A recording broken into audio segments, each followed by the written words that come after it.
Bonjour à tous, rendez-vous ce mercredi sur l'hippodrome de Cagnes-sur-Mer pour une nouvelle émission Quintet Flash et on va se rendre dans le prix Robac KE pour un Quintet Plus en plat évidemment. Un handicap pour chevaux âgés de 4 ans et plus, la distance est 2500 mètres. Ils vont évoluer sur le gazon, les 16 partants au départ de cette épreuve, un lot plutôt intéressant avec des chevaux d'expérience à ce niveau de la compétition. On va voir un petit peu qui se détache avec mon analyse.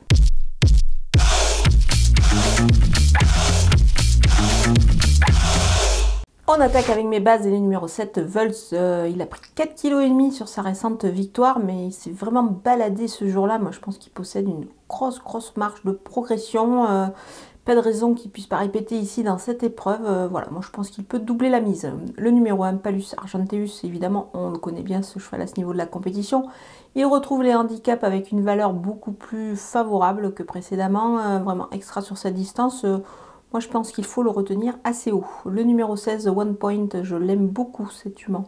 Elle a certes échoué sur ce tracé, mais c'était lors de sa rentrée. Moi, je pense qu'elle vaut beaucoup mieux que ça. Elle vaut un tel lot, j'en suis sûre. Je pense qu'elle peut se distinguer à cette valeur-là. Elle a déjà bien fait sur la distance, et puis elle est en forme.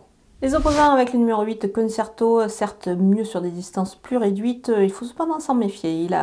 Il revient bien, surtout il rattrape le temps perdu, donc attention à lui.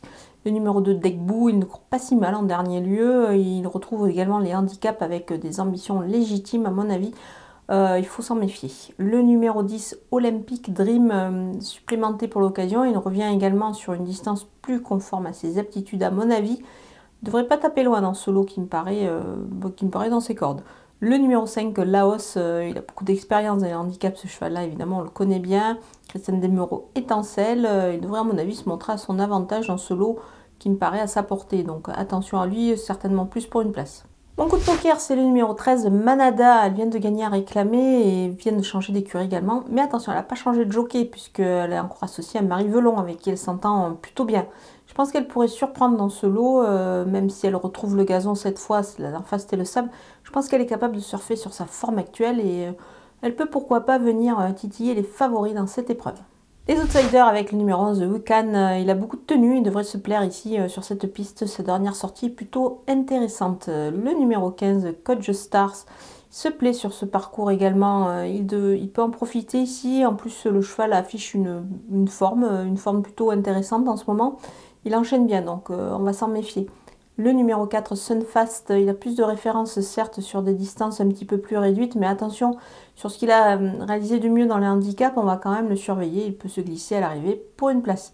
Le numéro 14, Clé, il a fait un bond sur l'échelle des valeurs ces derniers temps, du coup ça se complique un petit peu évidemment pour lui à ce niveau-là, mais il ne faut pas l'écarter totalement, parce que quand on est en forme, on va quand même s'en méfier. Le numéro 6, Esprit Joyeux, il a des bonnes perfs sur le sable. Là, c'est le gazon, évidemment, et sa marche se réduit un petit peu.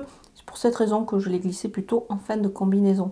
Le numéro 9, Stallone, son poids est en baisse, mais il semble un petit peu barré quand même pour la victoire, évidemment. On va quand même le surveiller et le mettre dans une combinaison élargie. Allez, on termine avec les délaissés et le numéro 3, Swiftway. Il débute dans les handicaps à une valeur où il doit quand même convaincre, à mon avis. C'est une rentrée en plus, même s'il a déjà bien couru sur sa fraîcheur. Moi, je demande à voir. On va attendre un coup, voir un petit peu ce que ça va donner ce mercredi. Le numéro 12, Tel Aviv, c'est plus un cheval d'obstacle. Donc ici, dans ce lot, ça me paraît un petit peu compliqué. Il faudra le voir dans sa discipline de prédilection. Voilà, on a passé en revue tous les partants de ce Quintet Plus Canois. Moi, je vous laisse avec ma sélection et mes conseils de jeu.